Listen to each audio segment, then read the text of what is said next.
and welcome to this session on boosting business through trade promotion and regional connectivity as the part of the Maritime India Summit. I hope that everyone has been finding all these sessions over the last 2 days delightful and insightful. So as an extension further, as part of the initiative, today is the last session of the Maritime India Summit 2021. I hope all the stakeholders will find this session also as engaging and make honest attempt to make you think critically of the issues presented today. Just to set the context, I would like to highlight the potential of trade and the vitality of the regional linkages in promoting the same. The CIS region in this is a very important partner for India, strategically and economically. Today, the trade between India and CIS nations was 16.11 billion USD in the year 1920, which is an increase over 12.91 billion US dollars in 1890. India imported about 12 billion US dollars from CIS nations in the year 1920, while our exports were about 4 billion US dollars. I'm happy to inform you that the Joint Feasibility Study Group report has showed a potential of growth in a bilateral trade between India and EAU alone, which is just a 5-nation group, up to the extent of 62 billion. Incidentally, the logistics cost is one of the primary impediments coming in the way of realizing this potential. The International North-South Transport Corridor has an assessed potential capacity of transportation of 20 to 30 million tons of goods every year, which can help all the parties realize this untapped potential of trade. I believe, as Suez Canal was revolutionary in 19th century, the INSTC corridor also has a similar potential of having a similar impact on the global trade and the Asian-Eurasian ties. There is a precedent in this space as well. The other multilateral organizations have made strides in similar initiatives like Canomax corridor in North America among NAFTA members, consisting of series of infrastructure improvement for freeways and other transportation infrastructure linking Canada to Mexico through United States. Similarly, we also know that the Trans-African Highway Network comprises transcontinental road projects in Africa being developed by United Nations Economic Commission for Africa. The African Development Bank and the African Union, in conjunction with the regional international communities, these international initiatives in this primarily revolve around infrastructural development. But the INSTC serves to push the envelope in this space by having a broader scope than just our infrastructure. It aims to undertake operationalization of trade route with existing infrastructure. The only requirement is coming together of the countries to exploit the potential of this corridor to further trade and commerce. The consequent results encompasses obvious economic benefits as well as social cultural linkages between the two large populous, economically vibrant regions of the world. The corridor would also have the potential of serving as a gateway to Europe, not only for India, but also it would connect Southeast Asian region and ASEAN countries as well to the Eurasian region. INSTC is being considered as a panacea for logistics challenges with respect to the international trade and economic cooperation, as has been established by the dry run in 2014 on this corridor. The dry run also established that there can be a saving of up to 30% of the total distance and also a 40% vis-a-vis the conventional route. However, there are certain challenges in realizing the huge economic potential this corridor possesses.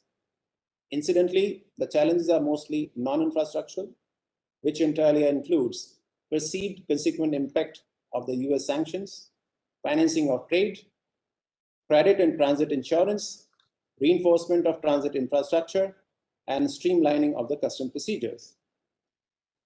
We would be generally focusing during this session on these aspects, and therefore would be requesting the speakers to give us insight on these issues and any other issue which is considered as appropriate by the speakers. To commence the conversation, I would therefore start and request Dr. Saeed Rasooli, the Vice Minister for Roads and Urban Development and the Chairman of Board and President of Railways of the Islamic Republic of Iran, to share his views enhancing regional connectivity for business development in context of INSTC. So Dr. Rasooli, please.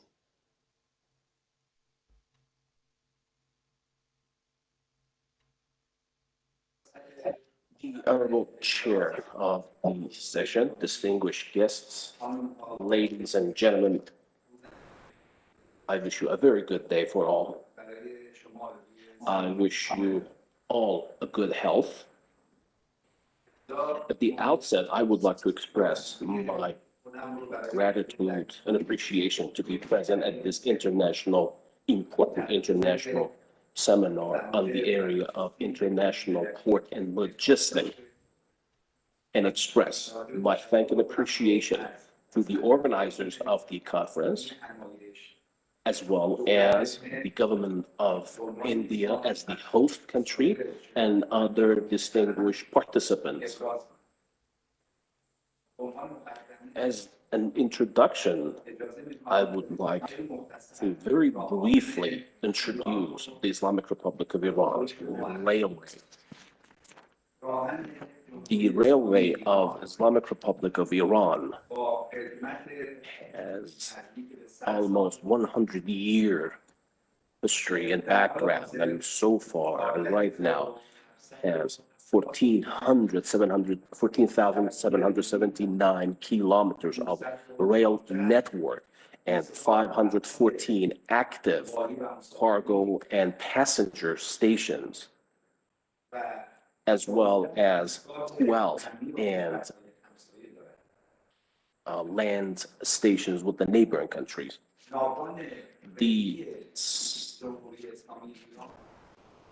The rail fleet of the Islamic Republic of Iran Railway has more than 26,000 various wagons, including cargo wagons, more than 2,000 passenger wagons, and more than 950 locomotives.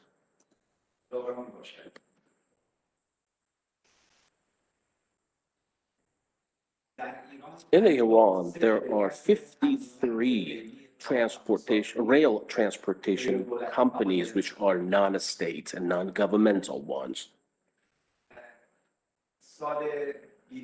In the year 2020, the performance of moving cargoes in the rail network was more than 47 million tons, including more than 34 billion 10 kilometers altogether. That of this amount of moving cargo in the rail network, 30% was the international transportation and 70% was the domestic transportation of commodities and freight. In the passenger move, I should mention also that more than 29 million passengers have been commuted using a rail network in the year 2020, which included 17 billion person kilometers.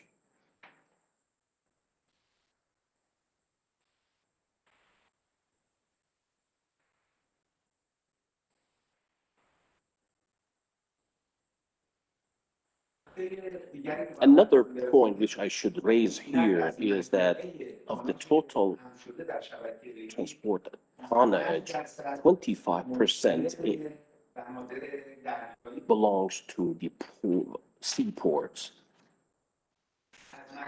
Of the total seaports of the country, 4 major points ports include Shahid Raja'i Port, Imam Khomeini Port, Khorramshahr Port are in the southern part of the country, and Amirabad Port is located in the north, which are connected to the rail network, which the share of these four ports of the total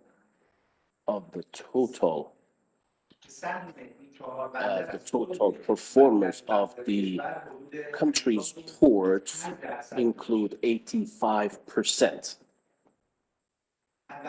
Of course, in the immediate future, Chabahar Port, as one of the major and important port and the only oceanic port of Islamic Republic of Iran in the southern part of the country, as well as the Caspian port in the northern part of the country, will join and connect it to the rail network. As you may know, Iran has and enjoys a lot of privileges on the transit area because of its unique geographical position and locations, as well as enjoying various energy resources, including oil and gas, mineral resources, and human resources.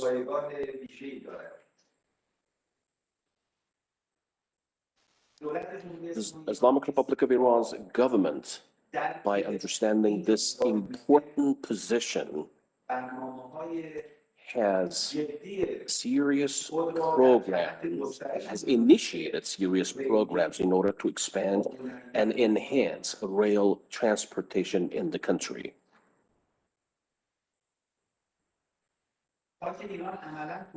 Iran's territory, practically speaking, is the shortest possible linkage road of the CIS country to the free seas in the international areas, and is the more convenient road for transit.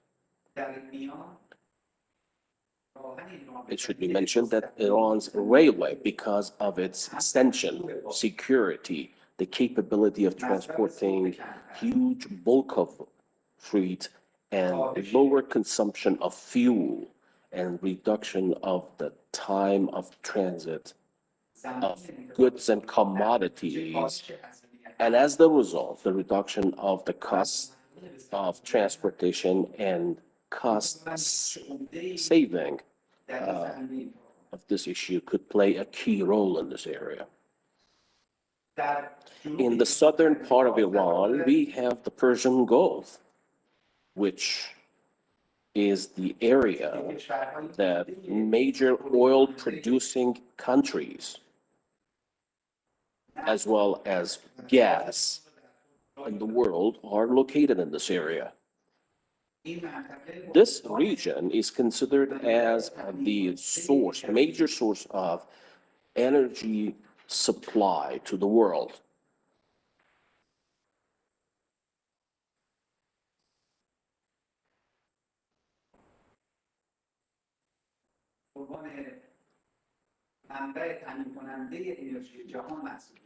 In the northern part of Iran, as you could see in this slide, we have the Caspian Sea, which is the best linking bridge between and among Iran, Russia, Kazakhstan, Turkmenistan, and Azerbaijan, and it could play a key role in trade and commerce among these countries. Fortunately, northern and southern ports of Iran are linked to one another using a railway network. And therefore, railway could play a key role in the north-south corridor in the territory of Iran,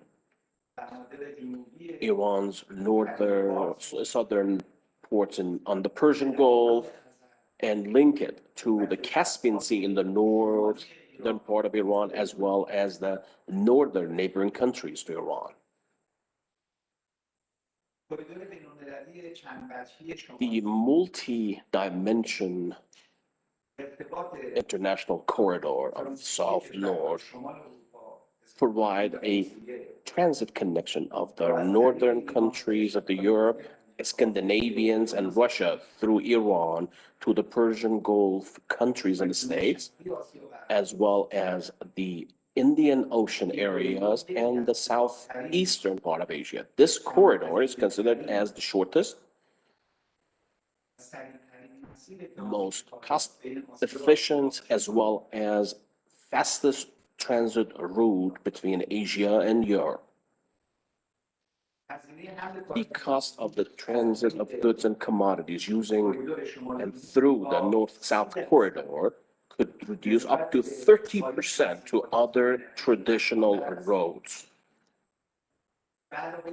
In addition to that, this corridor has various intersections with other existing corridors between the CIS countries and Europe. As you may know, this corridor right now is actively working in a combined form and has some extension in the Rasht Astara area that very recently almost 160 kilometers of rail network should be established and executed there, so that from the Shahid Raja'i port and in the immediate future from Chabahar port, we could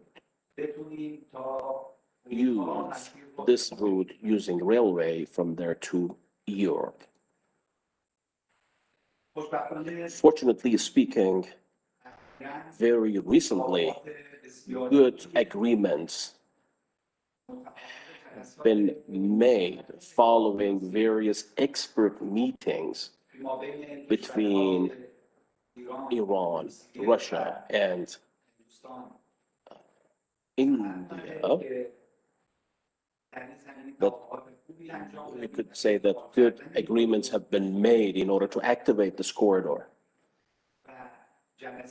And we have a very immediate meeting which is going to be held within the next few days. On 10th of March, which is a trilateral meeting in order to finalize the issues relating to tariffs and the details of the operation of moving and commuting the goods and commodities on this road. And it is supposed that on the 10th of March meeting, the date of the first trial train be set in that meeting. Distinguished guests and audiences and distinguished participants, we, the stakeholders of transportation, know that multi-dimensional, multi-mode transportation is the most essential need of today's life, which by finalizing and providing this operation, our customers and clients would have full satisfaction. We should, the customer-oriented view could create a new atmosphere in order to gain further share of multi-mode transportation. When we talk about the development and activation of international transportation corridor, we know that the prerequisite of this action is a close contact between railway, ports, as well as development of the container terminals within the territory of a country, especially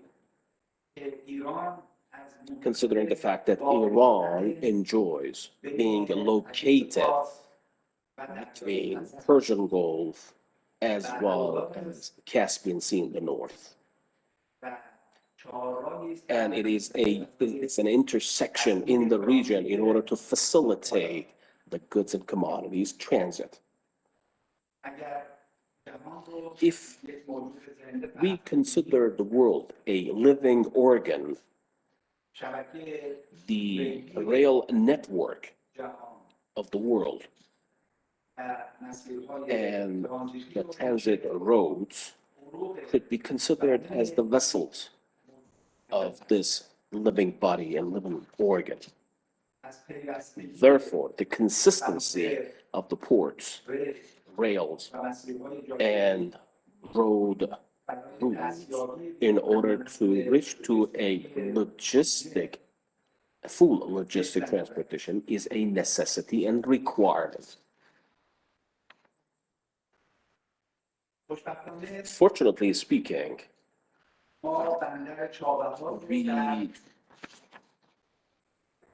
have a Chabahar port on the southern part of Iran. This oceanic port has a good capacity in order to increase the level of the import and export and the transportation of goods and commodities using through this port. And in order to activate the north-south corridor, Chabahar plays a key role.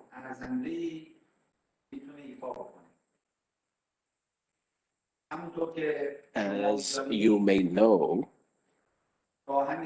Iran's railway is developing Chabahar Zahedan railway project with the length of almost 620 kilometers,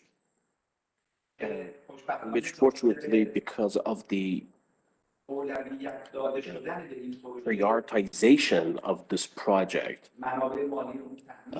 it has been well financed, and its implementation is seriously being carried out.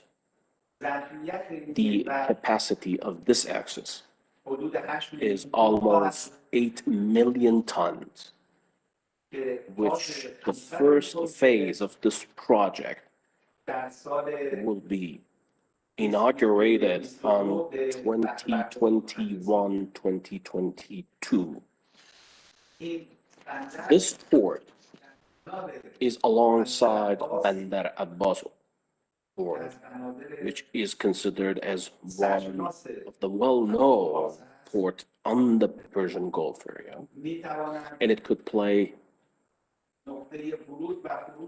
a entering and exiting point on the north-south corridor in the Iranian territory, and of course in transit and linking to Afghanistan, with regard to the fact that the execution of Herat railway on Shamtiq borderline, it could play a significant role. Regarding the dry ports, the role of the dry ports in developing the seaports or coastal ports through the rail network, with regard to the general structure of the dry ports in various countries, we could see that it plays a significant role in the area of multimode transportation for them. According to the bills adopted by the government of Islamic Republic of Iran, Iran's railway administration is responsible in order to launch and implement 18 logistic centers across Iran. And we are working hard in order to activate these logistic centers, which play the role as the dry ports for the seaports. In order to activate these logistics centers, which every one of the single of them has a significant importance, we are voicing our readiness in order to attract domestic as well as international investments. As you may know, of the most important and significant privilege of dry ports is the reduction of the transportation costs, persuading the use of rail transportation instead of road transportation, and as the result, the reduction of the elimination of the environment, the change of the status of the ports in the chain of transportation, strengthening the multimodal transportation, providing various job opportunities, and also providing a consistent custom procedures for the carried goods and commodities, and the lack of demurrage of the goods and commodities in the ports and warehouses.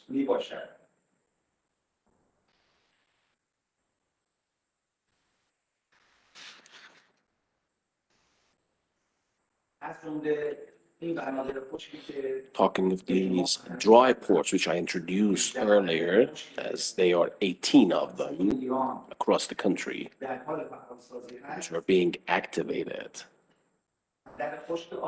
Afrin dry port, located in the vicinity of Iran's capital, Tehran. Dry port of Dimashq, located in Khuzestan province, is one of the oil gas rich provinces in Iran. A province which has the highest number of steel company plants and two other dry ports of other seaports of Khurramshahr and Imam Khomeini are also located in Khuzestan province. Also, I should mention the Isfahan Logistic Center, which is located in Isfahan province and in the vicinity of huge steel plants, and on the road of the rail trains carrying steels as well as food, goods, and commodities from Bandar Abbas to the eastern part of the country. As you may know, there are the major mines of Iran located on the eastern part of Iran on the road, and then the route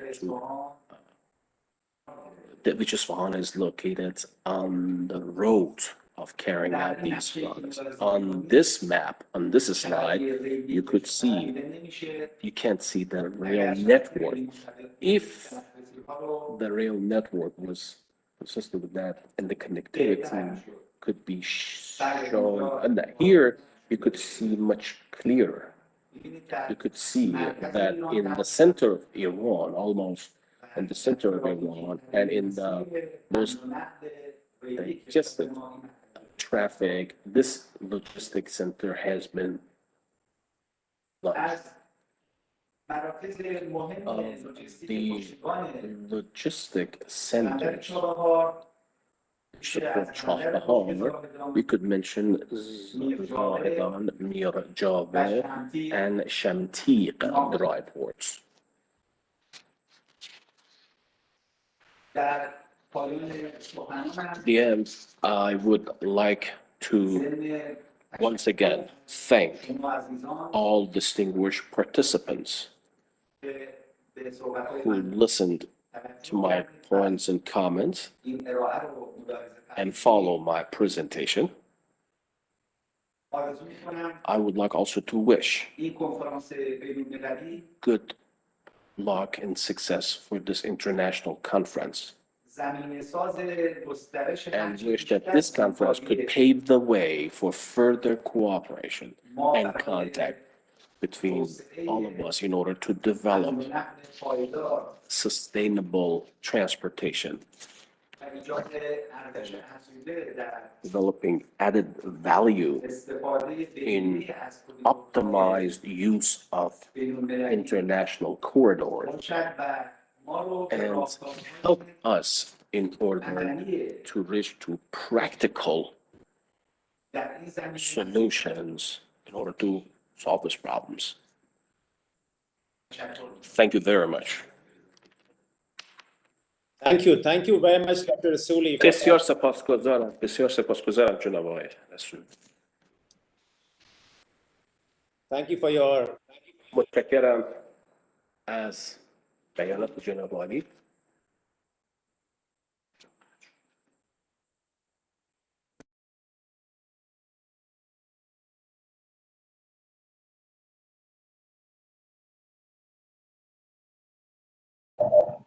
Doctor, you are on mute. Unmute, please. Oh, sorry. Thank you, Dr. Rasuli. I'll come again. Thank you for your essential perspective on the INSTC. It was really critical to bring some insight onto the regional connectivity, which is an essential determinant in realizing the trade potential. We understand the multimodal means of transport comprising of roadways and railways, such as the critical Rasht-Ashtra rail link, are critical to INSTC initiative. And it was useful to glean some insight from the individual with a ton of boots on the ground experience. I appreciate and underline the 100-year-old system of Iranian railways, which has not only strength, but also has the capacity to carry the cargo. And it was good to know that 25% of this railway link or network is, connecting the ports. And we definitely would like to bank on, and the entire INSTC initiative is banking on the unique geographical position of Iran, which can help the two major regions of the world. We also understand that Afghanistan, owing to its unique geographical position, besides having the potential for trade and economic cooperation, both in bilateral or multilateral sense, also has the potential of becoming the part of INSTC in due course. To elucidate this point of view further, I would like to invite Dr. Dawood Moradian, Director General of Afghanistan Institute of Strategic Studies, to talk on inclusion of Chabahar in INSTC and transit of CIS-bound goods through Afghanistan. Dr. Moradian, please. Thank you, sirs. Good afternoon to all of you from Kabul, the capital of the Islamic Republic of Afghanistan. It is a great pleasure for me to share this virtual platform with our colleagues, friends, neighbors from Iran, India, Azerbaijan, Russia, and many other countries. I know you said in the introduction, you mentioned some very specific terms, such as custom, tariff. I must admit that I have no idea about those specific terms because I come from a political background, and therefore I'm not a technical person to speak about specific terms associated with transportation. We did a research on that topic 3 years ago, which is a strategic analysis of the Chabahar port. It is a joint research it is a trilateral research. It was done by an Iranian scholars, an Indian scholars, and an Afghan scholars. So it is a very comprehensive research about the technical aspect of the Chabahar from Iranian, Afghan, and Indian perspective. So I send you the link to that research to the chat, and also I will share a copy of the research which has been done in Farsi and English by email. So for the technical terms, I refer to you to this research that we did two years ago. But what I would like to make a contribution to today's conversation from a different perspective.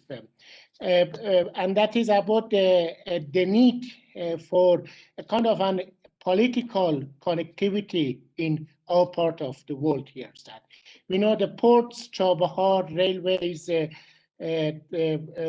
dry port, seaports, airports, they're all of a technical, physical connectivity and physical infrastructure. But I think what is absolutely is important also, we need to work on a political and emotional connectivity in our part of the world.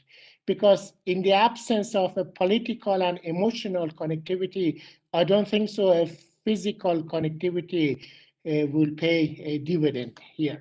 And in order to, if you look at the example of the European Unions, which has become a model for us, for the rest of the world about the connectivity and integration, they start the connectivity and integration by a political integration, and that political integration and connectivity had an important dimension of cultural and emotional connection and connectivity.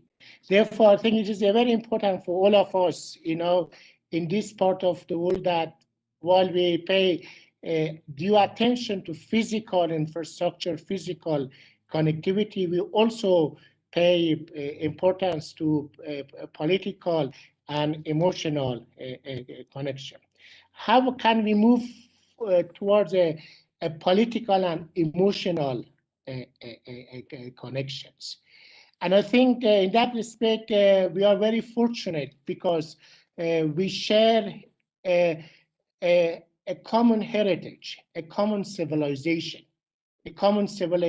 that really encapsulate all of us from Turkey, Azerbaijan, Turkmenistan, Iran, Iraq, India, and many parts of this neighborhood. Really, if we look at 2 centuries back, there was not that much disconnectivity in our part of the world. And really, all of us, we share not only a physical space, but more importantly, we share a culture and civilizational space. And therefore, I think we need to look at our past as an opportunity, not only to celebrate our past in a kind of a museum-like celebration, but also we need to be inspired from our past, because in past, really, there was a lot of physical difficulty, physical barriers.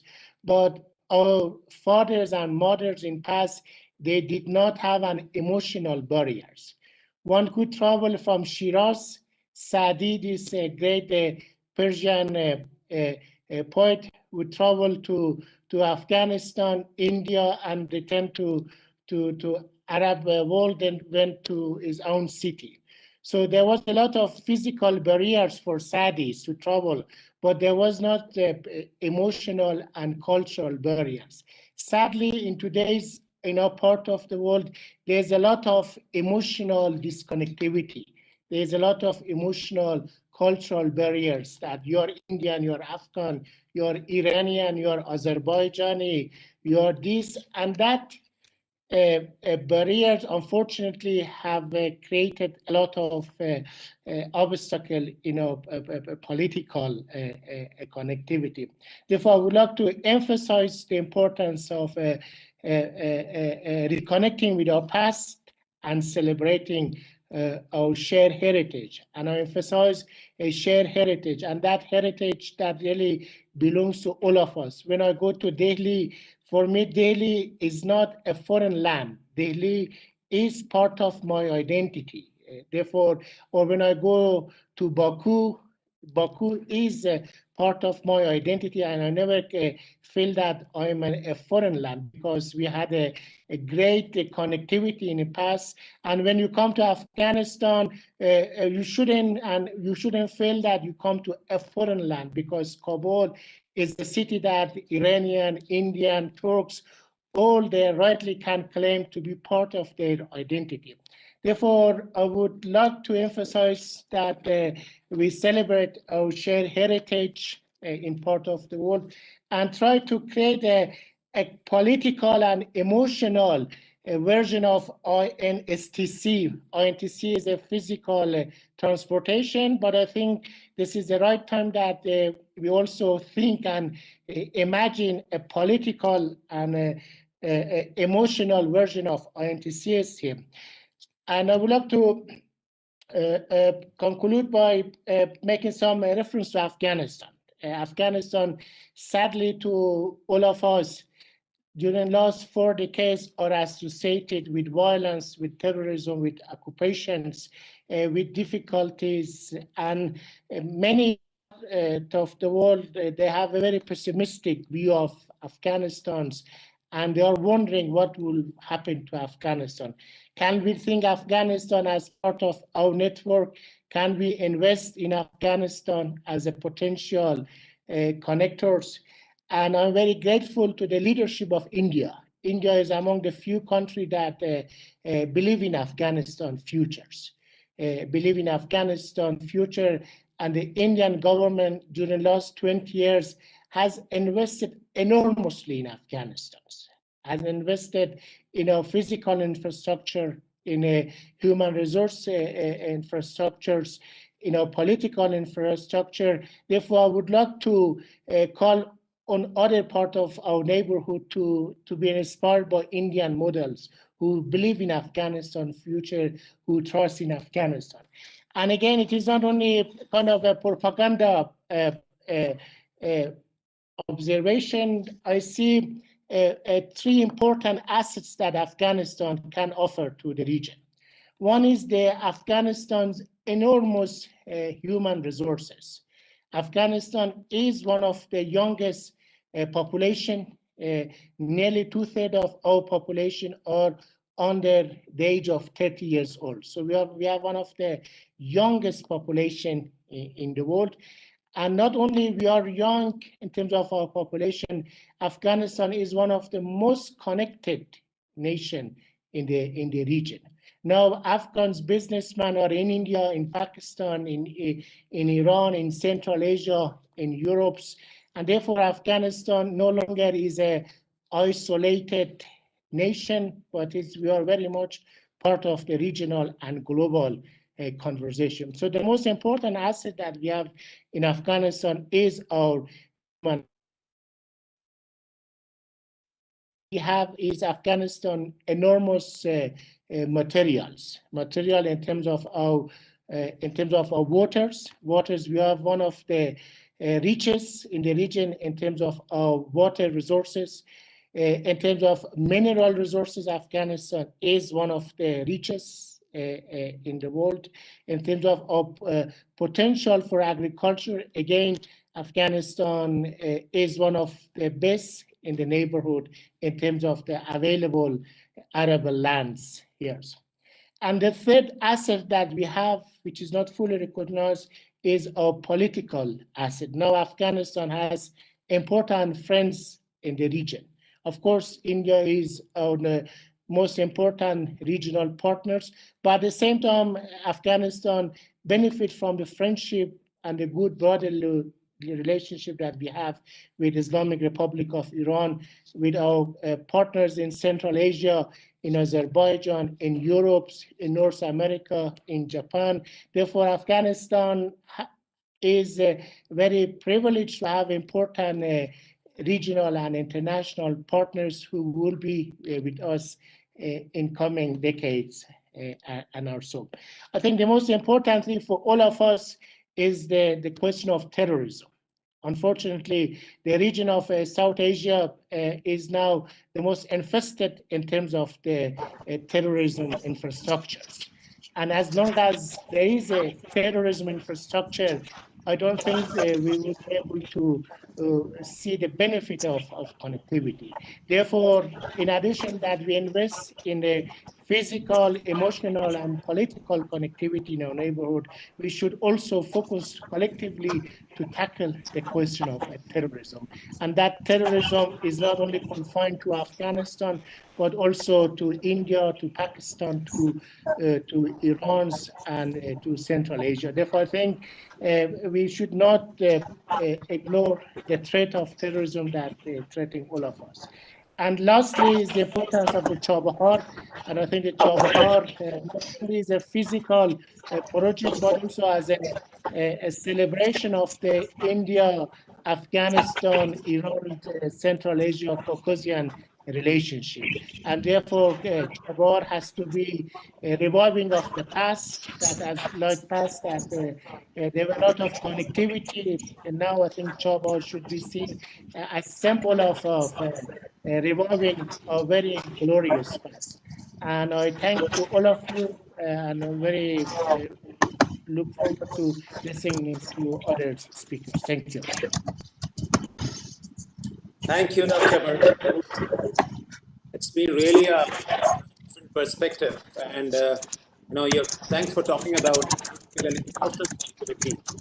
I think that is what is drawing us together, and then making us to think about having further connectivity, so-called the physical connectivity. And you're right, the end we are looking for. Eventually, everybody is like looking for the emotional and political connectivity. And of course, the means may be the physical connectivity. Thank you so much once again, Dr. Muradin. Now, may I request Ms. Jakia Wardak from Consulate General of Islamic Republic of Afghanistan to talk about rail and road infrastructure development in Afghanistan, facilitating transit of goods. Ms. Wardak, please.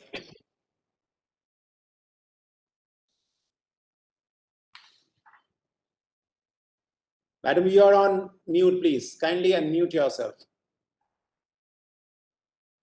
Ms. Wardak, you're on mute. I thought I mute myself. There is. Can you hear me? Yeah, no, yeah, it's not audible. Kindly go ahead. Thank you so much, honorable ministers, delegates from partner countries, and respectful participants, audience. Good afternoon, and warm greeting from Consulate General of Afghanistan and Mumbai. Thank you, Muradin sir. You have covered many subjects and talk more about Chabahar and the importance of Chabahar.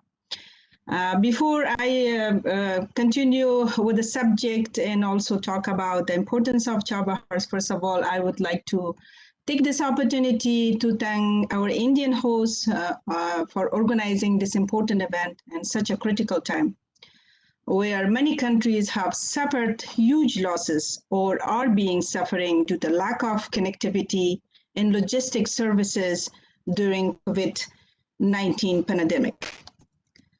We have learned from a pandemic that the development and extensive connectivity between nations gives a grip to the economic growth and trade during fragile situations. As we are witness today, Maritime India Summit is focused on fostering dialogues and discussion on regional connectivities and economic outlook.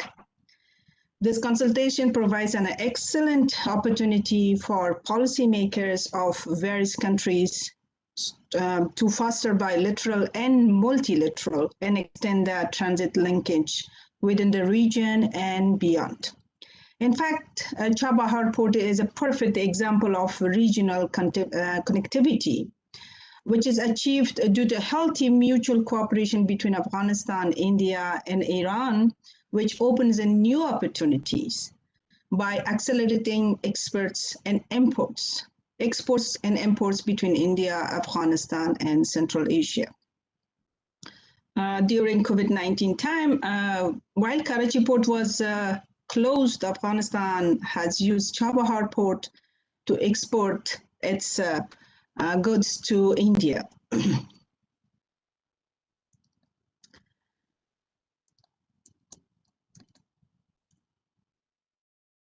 Just give me 1 second. Okay. Okay, we have various countries. Okay. So far, a tremendous progress and infrastructure development of Chabahar port has been made by partner countries, and yet there should be more improvement and facilitation for all traders. Chabahar port is very important to all of us, and especially for Afghanistan, and strengthening trade, economic ties, and friendship. This pact allows Afghanistan to use the port to ship its goods to markets to India, reducing its dependence on Pakistan and its Karachi port. I also strongly believe through implementing the Chabahar Zahedan Railway project, Chabahar port will be transformed to epic port that connects South Asia to Central Asia. Regards railway and road infrastructure development in Afghanistan, facilitating transit of goods, Afghanistan government has truly grasped the importance of transit in railway infrastructure development. Hence, in last 5 years, many rails and roads infrastructure project has been executed, which connect north of Afghanistan to Uzbekistan and Turkmenistan, and west of Afghanistan to Iran. And in addition, there are many roads and rail projects in pipeline, including Afghanistan-Tajikistan rail and North-South corridor, which will play a critical role in regional connectivity of Afghanistan. Afghanistan currently has 17,903 kilometers of paved road, 17,000 kilometers of unpaved road, for an approximate total road system of 34,903 kilometers, which connect Afghanistan from north to south and from west to east. In fact, these newly constructed roads has contributed significantly in connecting all 8 dry ports of Afghanistan to its big cities. Our vision is to transfer Afghanistan to connect hub of South Asia and Central Asia, and for that, Afghanistan government has already initiated investment in mega infrastructure projects development to improve regional economic cooperation through connecting businesses across the region and beyond. Recently, the leaders of Iran and Afghanistan inaugurated the first railway link between the two countries, expressing hope it would be enhanced trade link across the region. Let me kindly allow me to shed lights on India and Afghanistan trade relationship again and again why Chabahar port is very important. Afghanistan and India bilateral trade has a history of hundreds of years. From centuries, Afghanistan are known as a trade lover nations by Indians. Our bilateral trade is growing significantly. Last year, the trade between both sides reached to nearly $1.5 billion, which shows overall increased by 20%. These significant progress have come as a result of bilateral and multilateral trade agreement and new connectivity created between both countries. Trade promotion is an invaluable instrument for countries to expand their markets across the border and integrated in the global chain. To introduce Afghanistan high-quality export to international market, particularly to India, and revive its reputation in the Indian market, we have organized many exhibitions and promotion events with support of USAID and donor communities. I'm confident that also we are having a plan of similar exhibitions and B2B events and other cities of Indians too. We appreciate that support of Indian government and the love of Indian people for Afghan exports. I'm confident that today's Maritime event will play a vital role in enhancing trade and connectivity between the two strategic partners countries. At the end, I wish a great success for this event and to all participants. Thank you so much.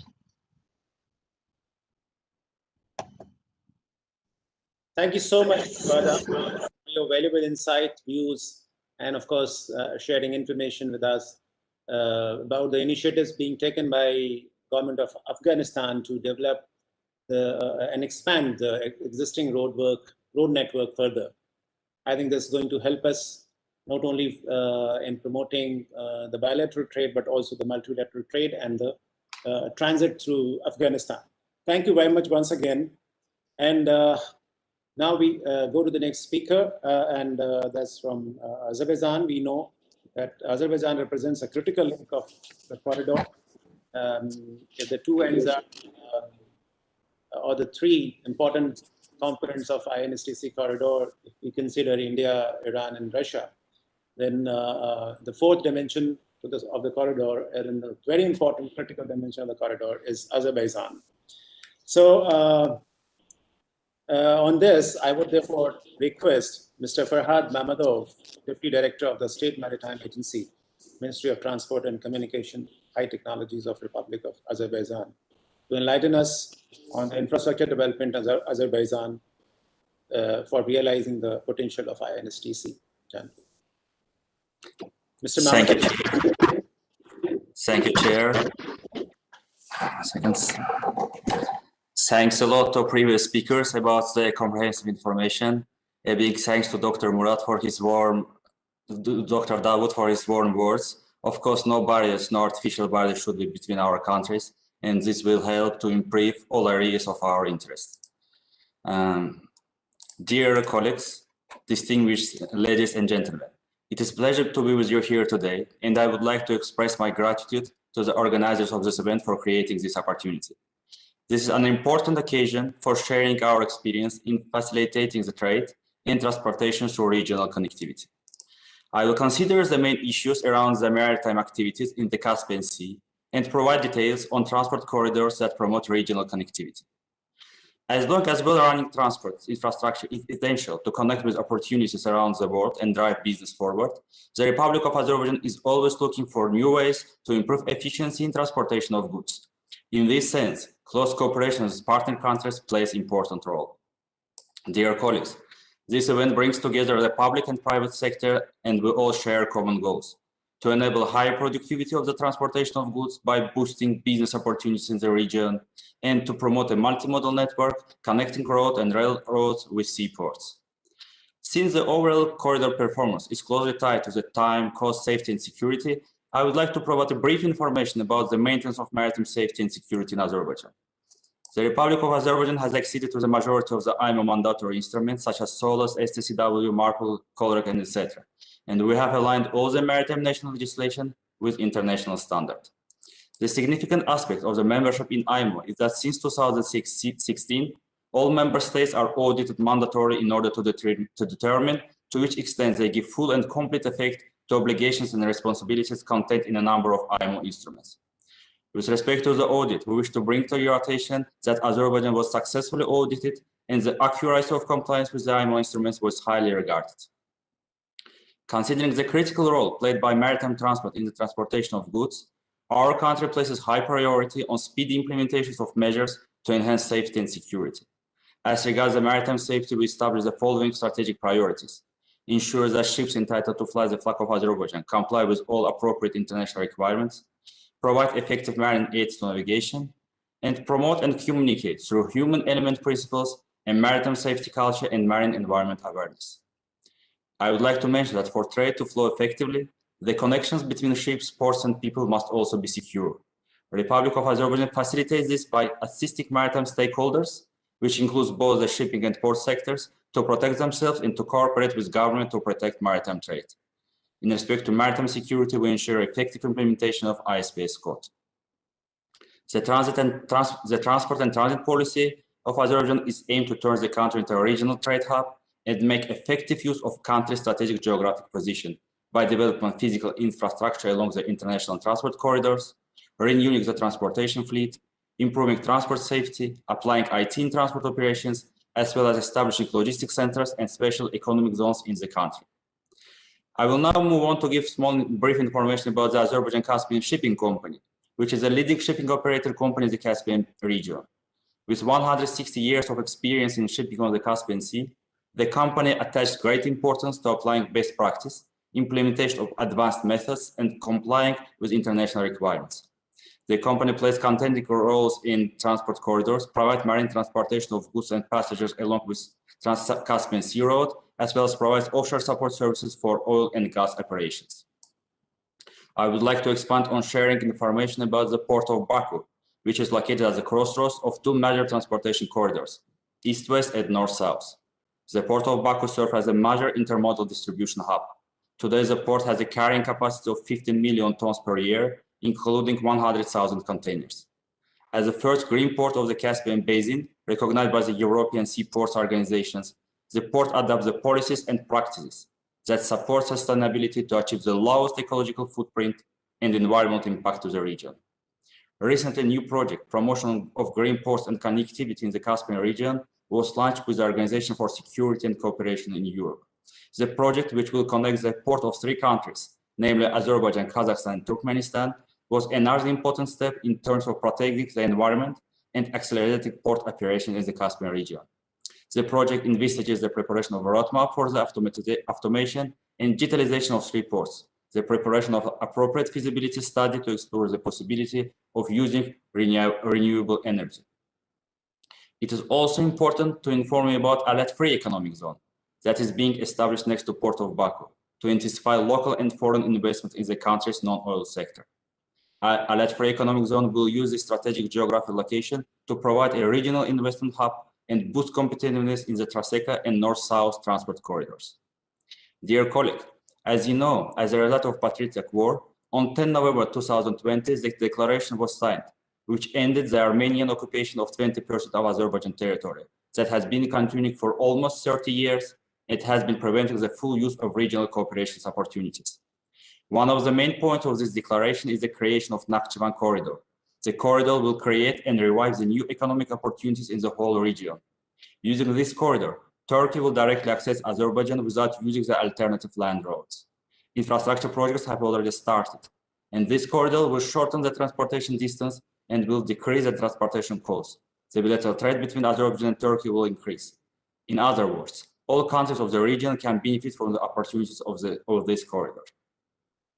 Azerbaijan is a land bridge located at the intersection of east-west and north-south transport corridors, and this makes the country as a candidate to develop into a leading transit hub for the flow of cargo. Our country is the initiator and active participant of a number of projects aimed at developing transport link passing through the territory of the region. One of the steps in this respect has been taken toward connecting the railway networks of Russia and Iran within the international north-south transport corridor, as well as connecting the port of the Black Sea with the port of the Persian Gulf through the territory of Azerbaijan. It does not just pass through this territory, but connects Azerbaijan with Russia, Europe, Iran, India, and many other countries. Azerbaijan is not just a transit territory, but an active participant in the project and the beneficiary. The international north-south transport corridor brings not only obvious economic benefits, but also will strengthen relations of the participant countries. In 2016, within the framework of the North-South International Transit Corridor, 8-kilometer legs of the railroad up to the border of Iran have been constructed. In 2017, a new bridge was built and put into operation on the river Astarchay between Azerbaijan and Iran. In 2018, the Astara-Azerbaijan and Astara-Iran railway was put into operation. The Republic of Azerbaijan and the Islamic Republic of Iran signed a very important agreement on the construction of the Astara-Rasht railway in Iran territory, which is a missing link in the north-south transportation corridor. Additionally, Few words about Astra Cargo Terminal, which is located in Iran in close proximity to Azerbaijan-Iranian border, and construction of which initiated by the Azerbaijan Railways. The establishment of Astra Cargo Terminal has led to increase the volume of cargo transshipment. In 2020, the total volume of cargo transported at the Astra Terminal amounted to approximately 9,000 wagons, which means an increase by 16% more than in 2019. The main types of cargo were wood and wood products, construction materials, fruits and vegetables, container cereals, and other goods.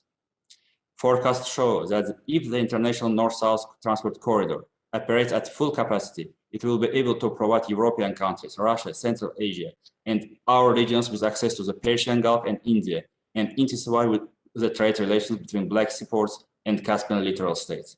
This corridor will make it possible to increase the volume of railway transportation between Europe, South Asia, and the Middle East. I also would like to tell a few words in respect to global pandemic situation. In the conditions of the pandemic, it's important to maintain open trade between our countries. Azerbaijan, as a reliable transit country, responsibly treating its role in the pandemic. Despite restrictions on the movement of passengers across borders, Azerbaijan borders remain open for the movement of goods. We strongly believe that no nation can succeed alone without regional and international cooperations. In this regard, regional projects will narrow inequalities within the countries and, of course, between the countries. Therefore, our transportation projects are aimed at broad international and regional cooperation so that every country can benefit. Ladies and gentlemen, this brings me to the end of the speech. Let me conclude by thanking to the distinguished participants of the summit. This summit is an important event for strengthening our cooperation in trade. Thank you very much. Thank you, Mr. Farhad, for a very, very informative perspective and the speech of yours. You've rightly established that Azerbaijan is the bridge on INSTC corridor, and it's so wide and so capacious. I think it's throws up lots of opportunities and instills in us an optimism regarding realization of the INSTC corridor potential. You also talked about the logistics service provider or company. I didn't get the name of that company, which is already providing the services. I think that makes me to think about the possibility of having a kind of joint venture with any of the Indian companies, logistics companies here in India. Like we already have one with Russia, similar arrangement.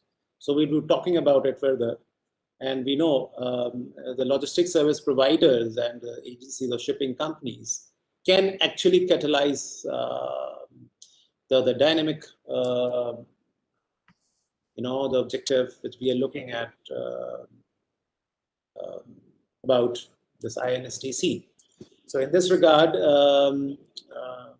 we would further understand from Mr. Ravi Kumar, ED Distribution Logistics from Concord, who would be talking about the joint venture between Container Corporation of India and RZD Logistics of Russia, and of course the future it has in store.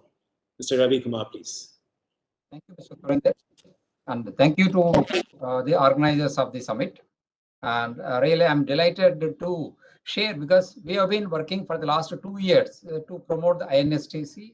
Concur, all of you might be knowing it, is a government PSU working under Ministry of Railways. And we transport 70% of the rail-bound container movement in India through Concur. We are having nearly 30,000 rail wagons and around 35,000 containers, which we are using basically for the interland movement for domestic purpose. As you know, because of the pandemic, the movement of international cargo started diminishing towards India, and most of the containers are being shifted to China. From the again, they are going it back to the Europe and America. So the availability of containers we are finding for the last Q3 to Q4, there is a shortage of containers. So now we have used our strength of the terminals and the rakes. We don't require presentation, but we will use it afterwards. You can close this presentation, please.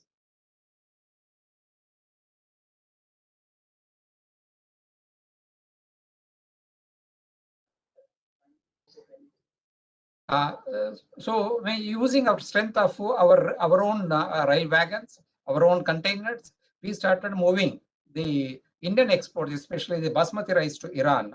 And till now, we have started in the month of November. Till now, we have moved around 800 containers today.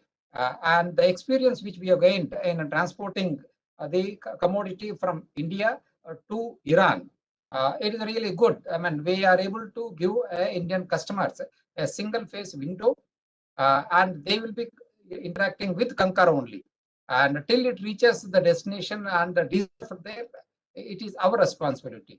I mean, with this background, we wanted to emphasize you that we have started 2 years back for the promoting INSTC, and in this direction, we have signed an agreement with the Russian Railway, our counterparts, and we have formalized the commercial agreement also with them. As per the commercial agreement, the role and responsibility is that I allot the containers, my own containers, to the Indian exporters at whichever part you want it, whether it is in the Delhi area or it in southern India, wherever it is there, I will give it to them. I will transport up to the gateway port. We, as you know, that we are having a gateway port mostly in Bombay and at Kandla in Gujarat and Mundra. These three ports are basically serving for the Iran and INSTC route. And I book the slots in the vessel and hand over at Iran.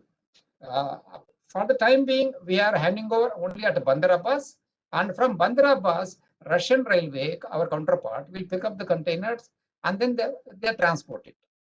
So the overall what we are giving is that we are giving a price assurance to the Indian exporters that we give it all the services in $3,100 per 20-foot equivalent container. And the transit time we are giving is 25 days. The moment it leaves Indian ports and reaching the Moscow.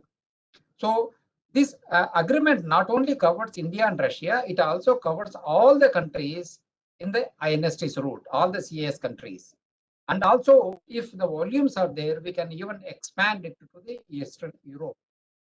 So we have got a very good experience of starting this movement, physical movement. This is only movement part of it. Physical movement we started in November last year, and we are continuing this movement. And most of the customers are very happy the way they are getting a service, because we are able to, in the hinterland, once the container is stuffed and given to Concur, we are able to transport to the gateway port in less than a week's time. And from there, we are able to hand over in Iran port in 5 to 6 days time. So that means moment a container handed over to Concur in the hinterland, we are able to discharge the container in less than a fortnight at Iran. So the Russian Railway is promising me that the farthest point is Moscow, and for them they require 14 days. Maximum is 14 to 15 days, they will be able to hand over it. And if this is the case, I mean, if anything which is meant for the Afghanistan, meant for Uzbekistan, meant for the Azerbaijan and Iran per se, we will be able to do it in a maximum is a week to fortnight. We will be able to hand over the consignment once it lands in Iran. And as you know that India is also a signatory to the TIR convention. As per TIR convention, once I follow all the documentation which is required for export purpose, and then it is sealed in India at the gateway port. At international cross-border, it will not be again opened. But the most of the Indian customers, why they are not preferring INSTC route, though it was signed in 20 years back, is that the cross-border custom facilitation is one of the biggest hurdle. And we don't have any an agency which can coordinate with the custom. If they wanted to open it, de-stuff it, again stuff it, it is a very laborious process. If there are any doubts on the consignment, as you know, it takes a lot of time, and by the time you do the clarification, the value of the commodity itself will have got no value. So compared to the penalty, they have to do that. So this single window system of clearance and Indian customer is interacting with me, or the CIS countries, a Russian country customer interacting with only one agency called RJD Logistics. This will remove whatever the apprehensions they are having about the cross-border the delays or the consignment seized for checking for by the customs. So we are promoting that as a single window. you contact only one agency, we will take care of it. We take care of it, of allotment of the containers, price guarantee for the next, because you will start booking it, a consignment over a period of time. Maybe to complete the export stuffing and the transportation takes a month or two. So we give a price guarantee of up to 3 months time. So all the containers which are booked are going at the same rate. Today, what is actually happening is that if you book it today at Gateway Port, it has got one rate. And tomorrow you wanted to book it, it has got different rate. So there is no fluctuation of the rates. We are giving transit guarantee. We are giving container allotment guarantee. We are giving a guarantee for the price. And also, fortunately, we have taken the insurance for the containers and the consignment which are transiting via Iran to CIS countries and Russia. So insurance problem also, which was one of the issues which was highlighted to us when we have conducted the trade meet with our Indian exporters. So the insurance problem also, we have resolved it. Now we are only looking forward with our experience of what we are serving to Iran. And the same, because as per the Indian exporter is concerned, I am handing over at Iran. So whether it is going to Iran or to CIS countries or to the Russia, the process of transportation, documentation, more or less the same thing. So we are able to give a guaranteed satisfactory service.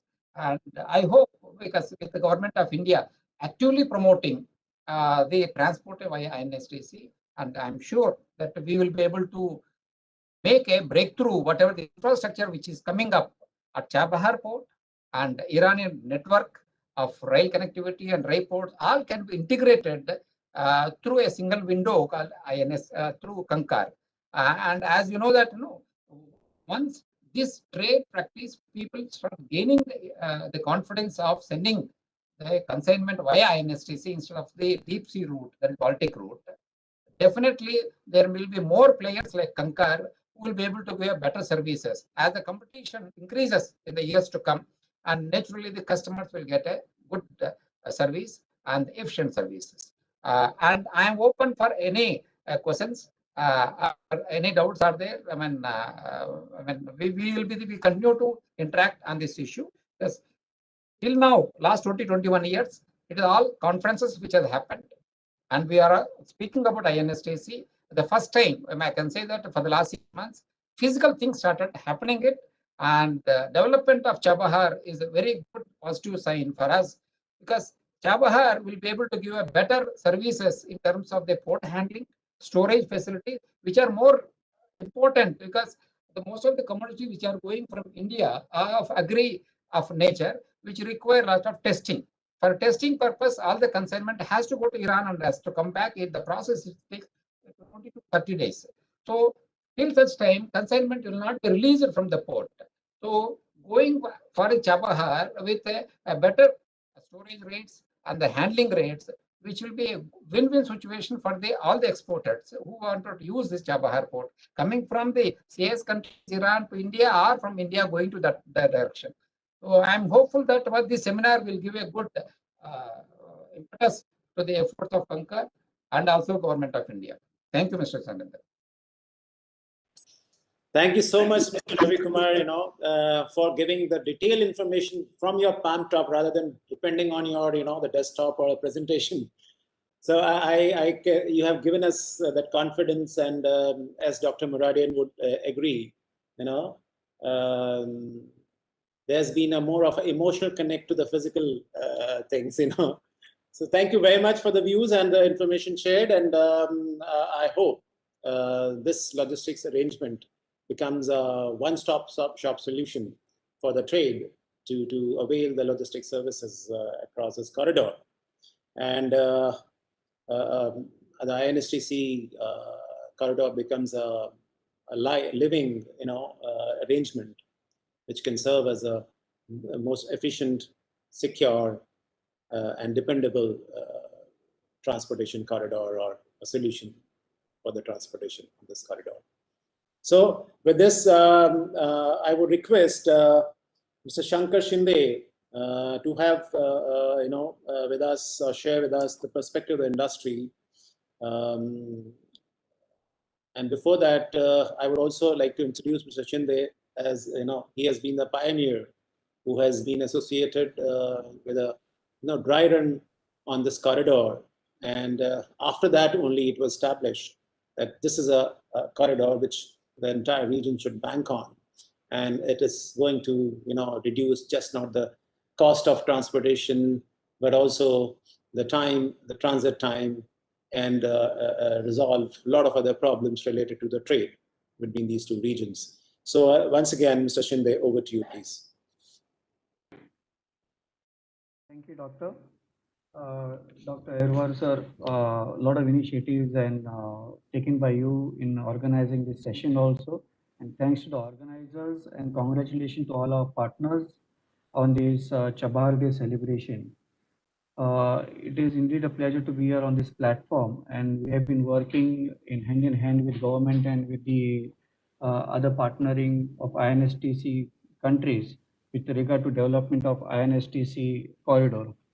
It was a time when it was established in the year 2000, where we really could not understand as to where do we stand and how do we start with, or how do we proceed with regard to development.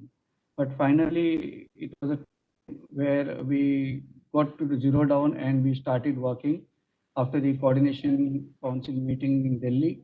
And with this, I would just like to not emphasize really into the technical details, but really we have been able to convert those challenges into opportunities. I know that is the most important part which we find here with regard to developments or the future for the industry and the growth. So taking over, I'll just take you to the presentation, a short presentation rather on this.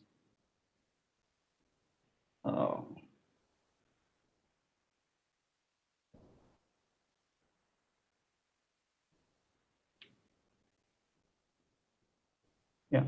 So with this, we have this presentation. We all are aware of the INSTC, the member countries of this INSTC. We'll be only discussing on these some points where, with regard to the focus points, as what are the issues we emphasize, what is the background of the whole INSTC and the infrastructure and connectivity.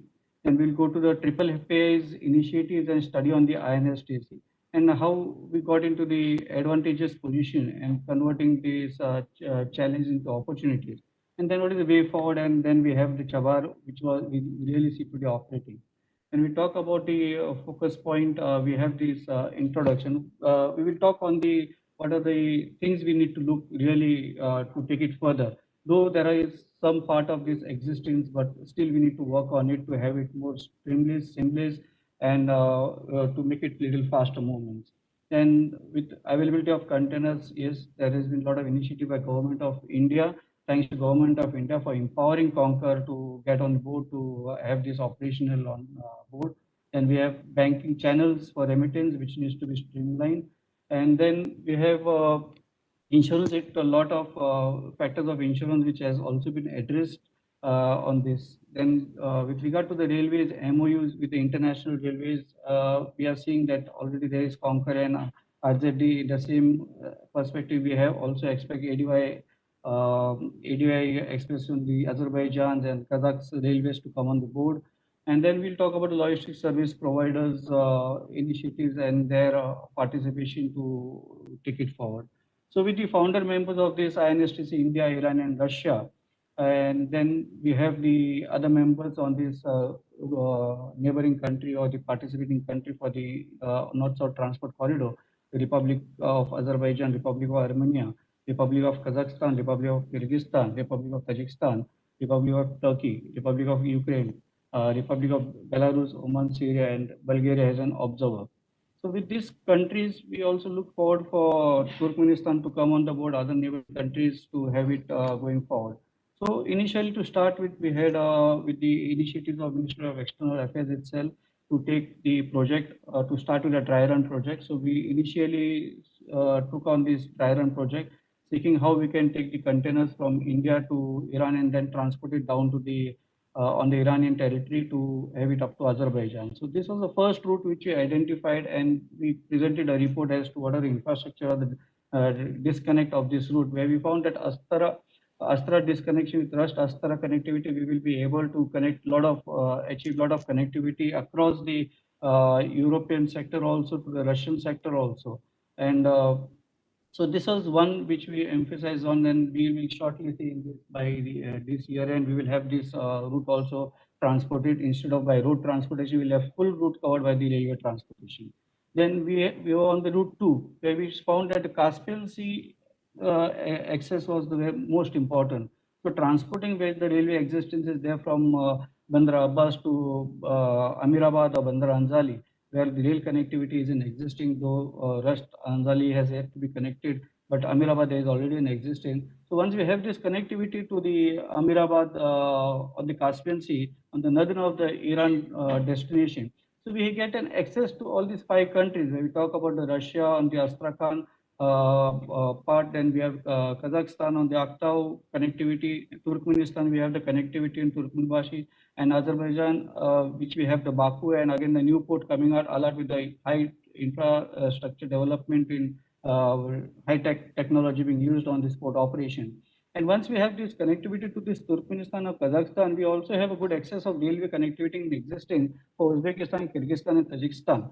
So this is how we would like to take this forward. Now, with regard to the operational challenges or the legal aspects, laws and regulations of customs, we found that then there could have been an introduction of TR, which was TR accession, which will really serve a very important purpose.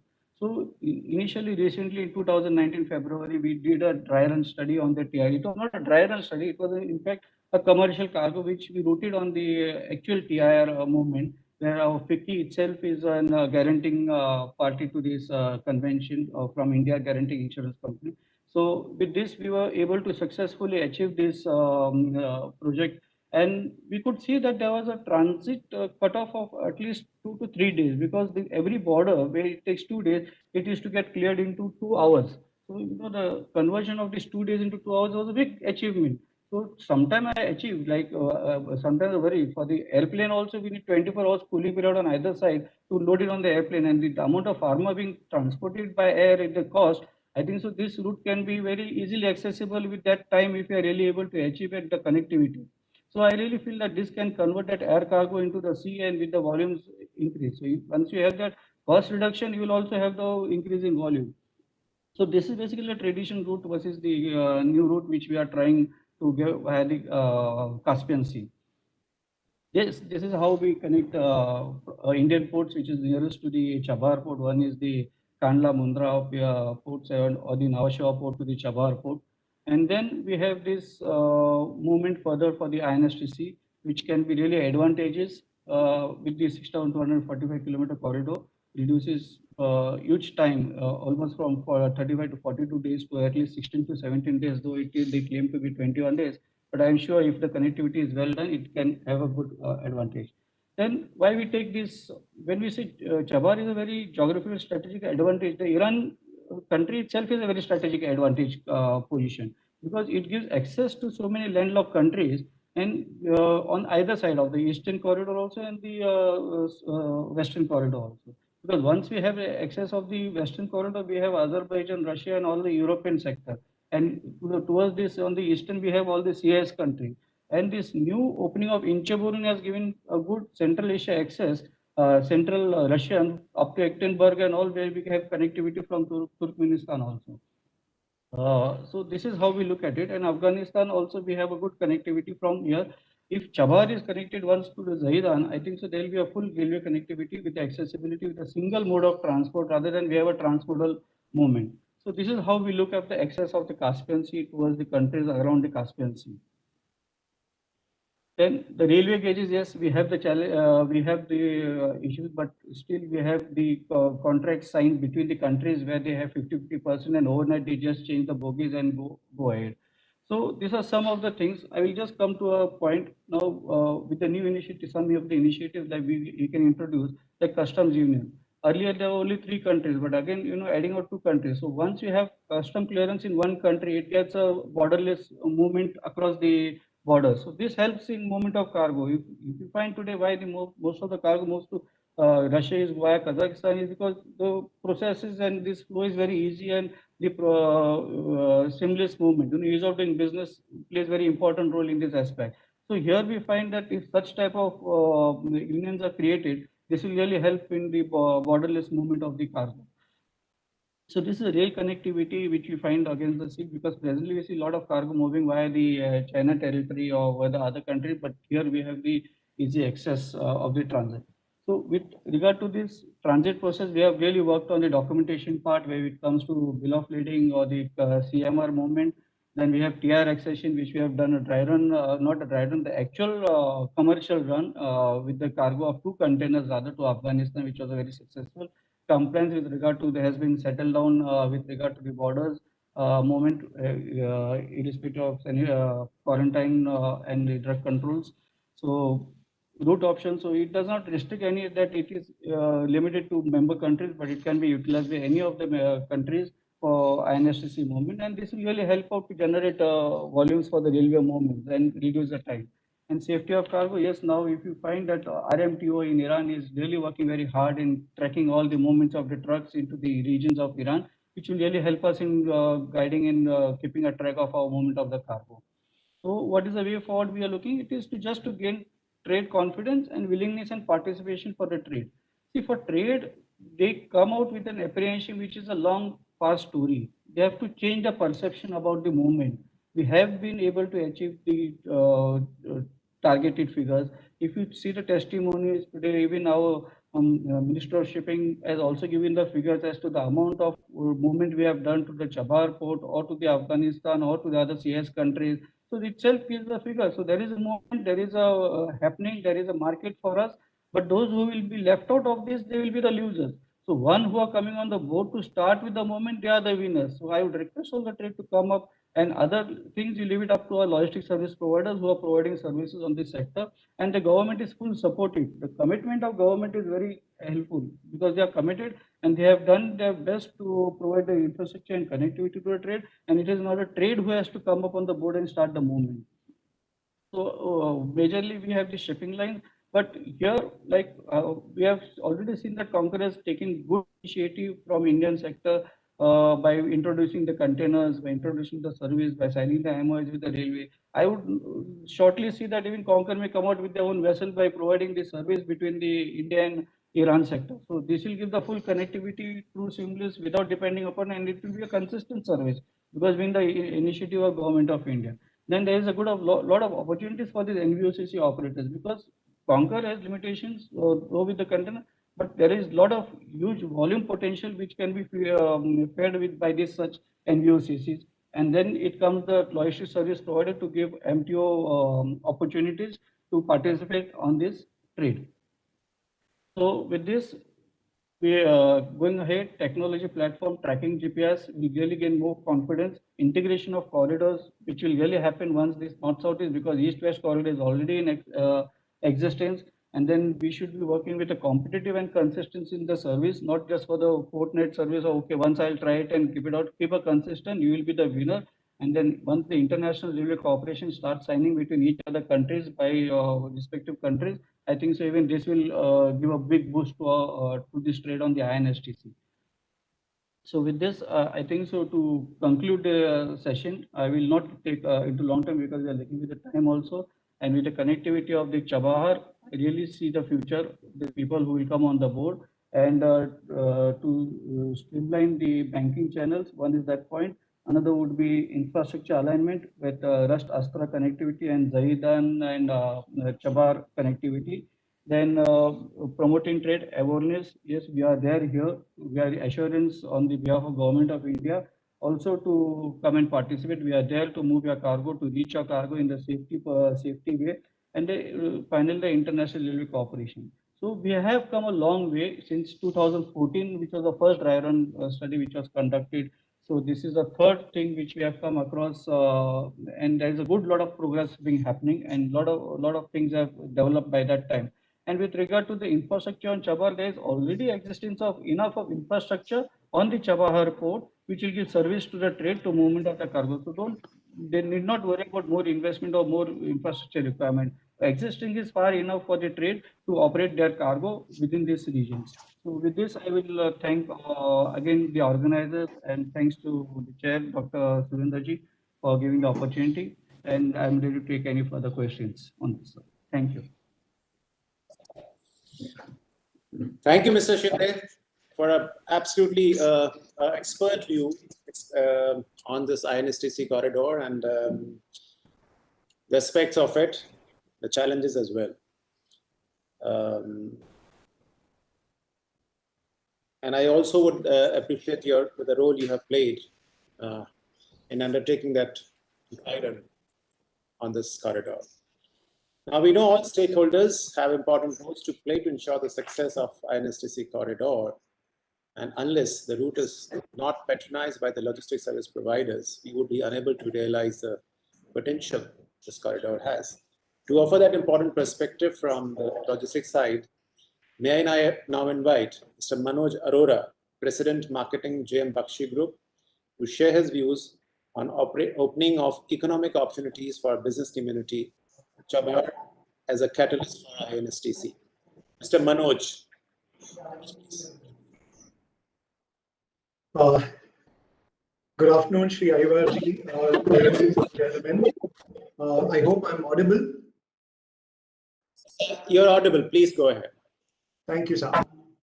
So recent engagements between member countries have once again reiterated the need to have Chabahar as a catalyst and as a hub to the INSTC transit corridor.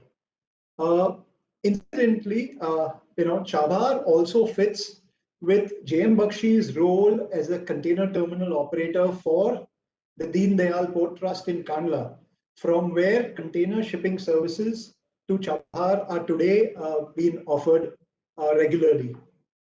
I would like to start my presentation. So if we can, yes.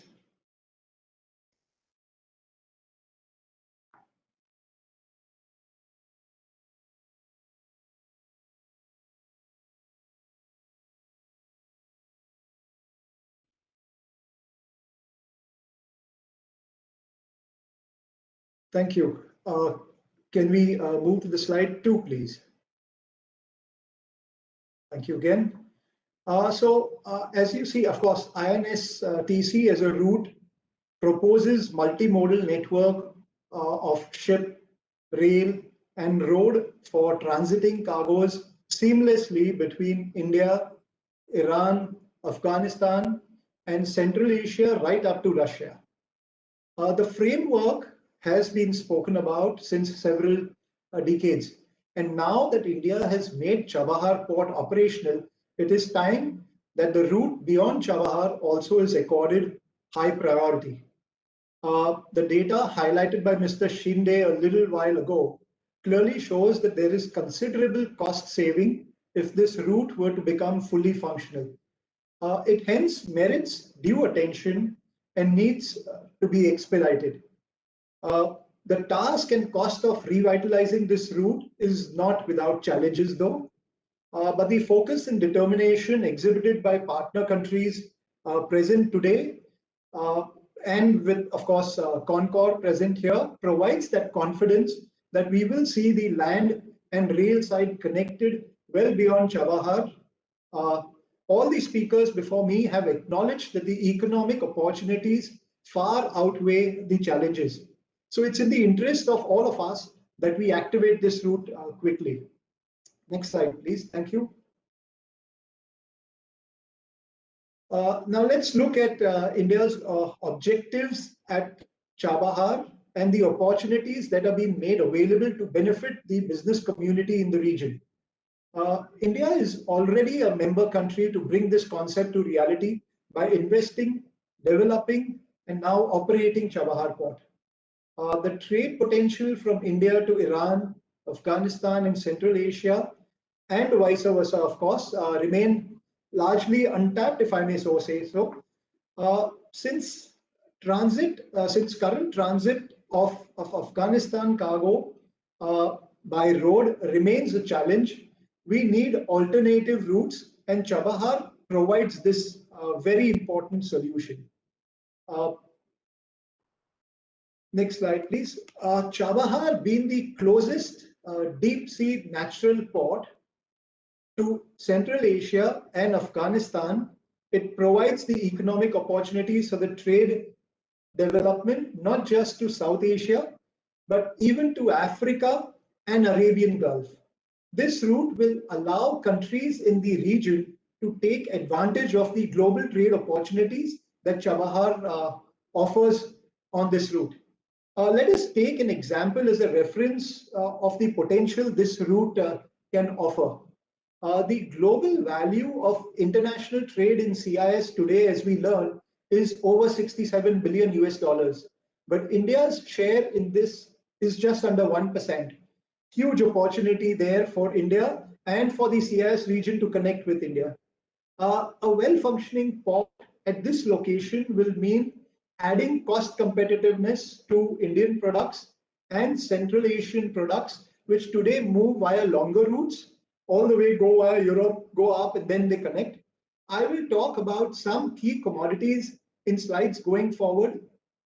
India and most countries on this trade lane are signatories, of course, to the TIR convention and can thus use the overland modes of movement from Chabahar with almost no waiting at the borders then. Slide 5, please. Thank you. Having discussed the importance of INSTC, let us look at the requirements to make this corridor sustainable. Port infrastructure at Chabahar exists with India Ports Global, having commenced operation with 2 multipurpose berths. Today, there are no frequent shipping services connecting India to Chabahar, but we believe a regular service is expected to commence soon. Equally important is to establish overland connectivities from Chabahar.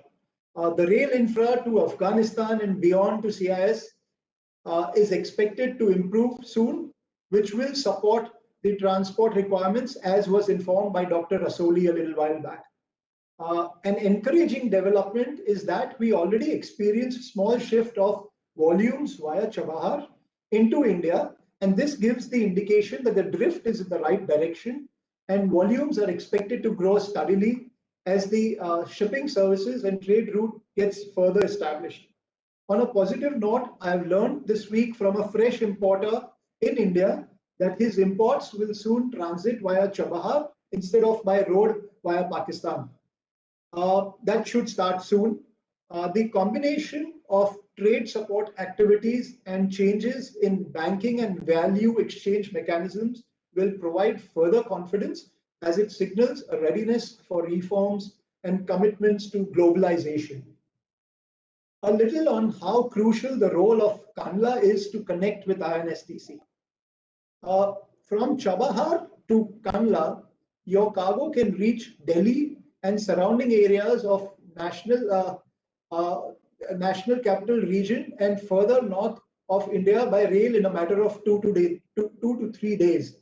From Chabahar to Kandla, the voyage time is just day and a half, as the distance is 567 nautical miles, while India's largest container port, Nhava Sheva, is just 2.5 days away. From Kandla, there is almost a daily coastal service which connects southern and eastern ports of India in another 3 to 8 days. So technically, one can reach any port of India in just 2 to a maximum of 12 to 14 days from Chabahar. Kandla also is a natural hub for wheat and rice consolidation for exports to Iran and Afghanistan. Kandla also is the warehouse hub for storage of bitumen originating from Iran. So the opportunities to engage and develop this trade is enormous. Can we move to the next slide, please? Thank you. Coordination amongst various stakeholders hence becomes important.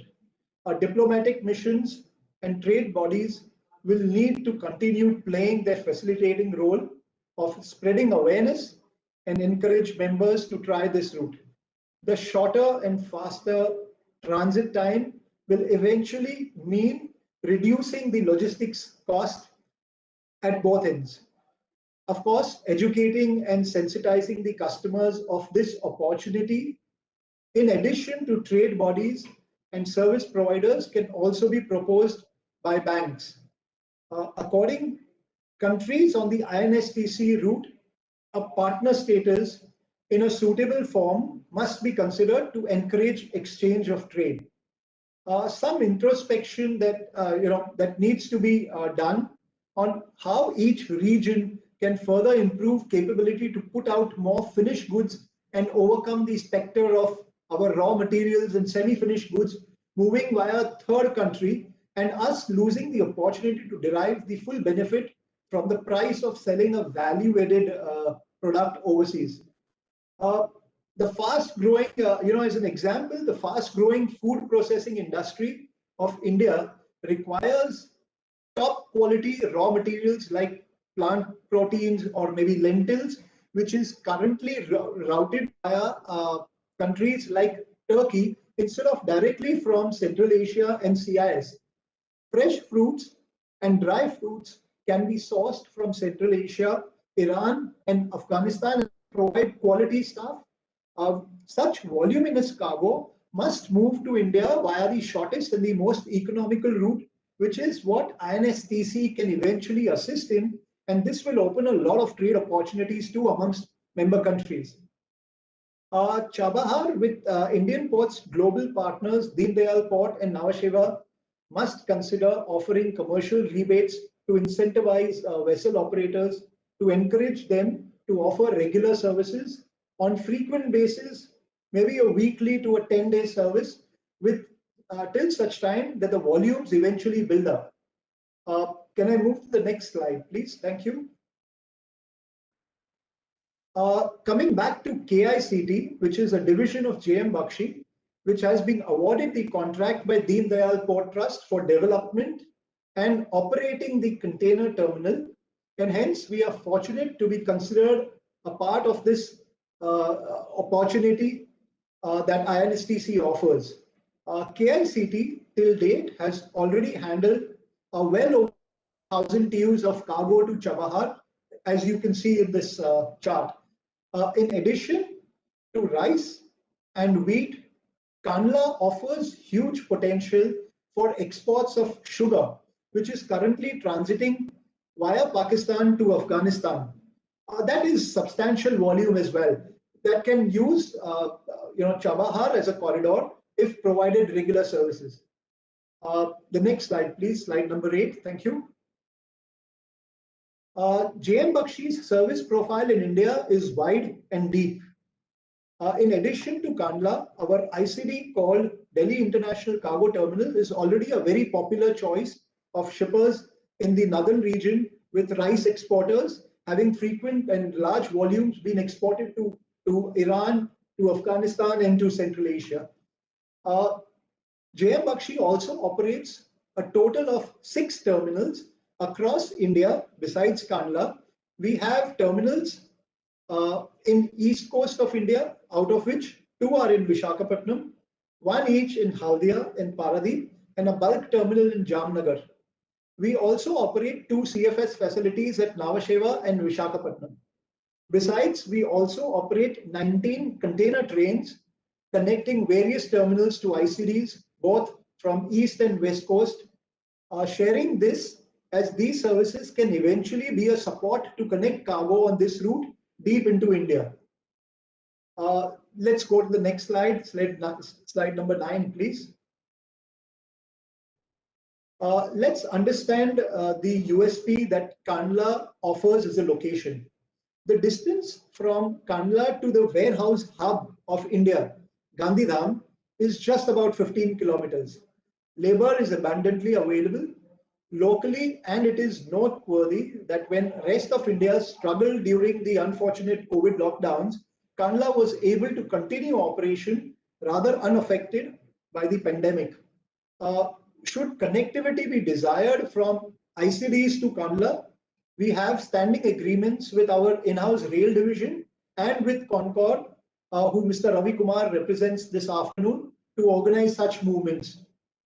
The next slide, please. Slide number 10. Thank you. Having observed the relevance and scope, there are three paramount requirements. One, a consistent weekly containerized shipping service connecting Chabahar with Kandla and Nhava Sheva.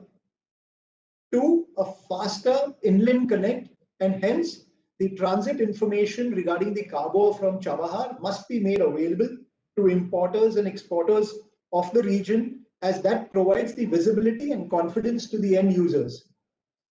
And third, regular trade fairs at both ends must be arranged to bring in more awareness and participation. With temporary restrictions, one acknowledges there are challenges to encourage private participation today. But on the brighter side, the opportunities are just around the corner, as trade restrictions may hopefully be ending soon. Thank you for the patient hearing and for this wonderful opportunity to put across my thoughts. A big thank you to the team in FICCI too. Namaskar and safety to all of you. Thank you. So should I tell you? Thank you, Mr. Arora. Thank you all for having heard everybody so patiently. And Mr. Arora, I would just make a suggestion. Considering your strength in logistics service sector, right? You may like to consider a similar arrangement as RZD and Concor have entered into. Maybe with any private logistics service providing company in any of the countries who are member of INSTC. So thank you very much once again. And I understand that this conversation is being live streamed and also being seen by so many audience on social media. So I thank all those audience for participating in this conversation. And they have certain questions also, which I think we would be not able to take now in the interest of time, and would try to address it separately.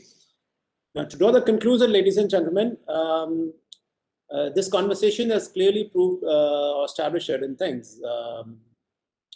One is that there's an immense scope of gaining from INSTC corridor, and this corridor can definitely act as a conduit for trade convergence with respect to Southeast Asia, export to Eurasian and European region. With the infrastructure being developed across the railways and roadways, we can conclude that the railways under TIR Carnet Convention or TIR Carnet or Convention and apply all the norms as prescribed to the railways also, primarily to facilitate easing of customs procedures. As we know that TIR Carnet are only applicable to the road as a mode of transportation and not to the railways. And considering the extensive railway network which is being developed in this region, which is going to be, kind of a vital component of the INSTC corridor. I mean, there's a high time we should think about including either railway as mode of transport under TIR, or have our own conventions regarding railway transportation relating to the custom procedures across the borders. So that's one. And I would also like to underline one more aspect. While moving through the land route, just purely for the purpose of the transit, we have to face lots of resistance, which are kind of too many and too intense if we compare it to the transit through airspace or transit through territorial waters. I mean, we need to think about and push this idea of easing transit through land surface by any means, by road or by railways, and to bring it at par with transit through airspaces or territorial waters. If we take a glance at these issues, we may realize that the issues are, all non-infrastructural incidentally, and this also, makes us more optimistic that we can really overcome these the blockades, or I can say the mental blocks, right? And the infrastructure is already existing. The only thing is the resolve of all the stakeholders, all the members, all the governments of the nations who are the members of this group to work towards mobilizing movement of goods through this corridor. So once again, I thank you all, the honorable speakers, my colleagues from Ministry of External Affairs, Shipping, and other participants of the industry for sharing their views and ideas for greater economic cooperation through connectivity among the nations of two major regions of the world. Thank you once again. And with your permission of you all, let's close this call. Can we? Thank you very much. Thank you. Thank you. Thank you. Thank you.